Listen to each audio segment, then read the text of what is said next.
भारत में कोरोना आक्रांतों संख्या दिन को दिन बढ़िबारे लगी।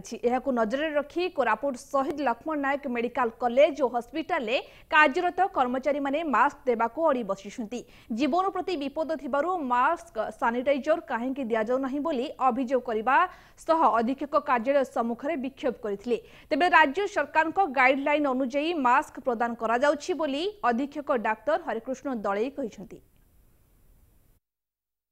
गवर्नमेंट जोटा कही जो मैंने एसेंशियल सर्विसेज जो कोविड ट्रिटमेंट अच्छा जहाँ दरकार दिखाई को भी एज पर दी गाइडलाइन कॉटन मास्क ऑफर कराई से सब नवा को राजी होना स्पेसिफिक जो मास्क मागुँच से लिमिटेड सप्लाई अच्छे कंसर्न डाक्तर और ट्रिटिंग स्टाफ नर्स अटेंडेंट समस्त दिखाई बाधुची पार्सालिटी होची आम सहित ये पार्सालिटी होची ना गवर्नमेंट करुच्ची ना आम ये डिपार्टमेंट करुच्ची से आम ये न्याय चाहूँ आम मैंने आम आपंकर हाथ जोड़ी अनुरोध करुँच मैंने आम गोटे गोटे स्टाफ नर्स पेसेंट कंटाक्टर मैंने शह पेसेंट कंटाक्टर आसूँ कि ना मुहर आमको खंडे मास्क मिली ना गाउनटा अच्छी ना ग्लोव सफिसीयंट अच्छी ना मैंने हिसाब अनुसार कहले 3 रू 4 दिन भितर आपंकर मास्क आसीज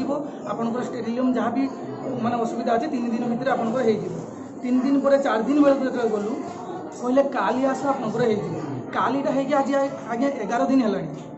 भावतु गोटे स्टाफ नर्स माने 6 घंटा पुणी नाइट रे 12 घंटा ड्यूटी कर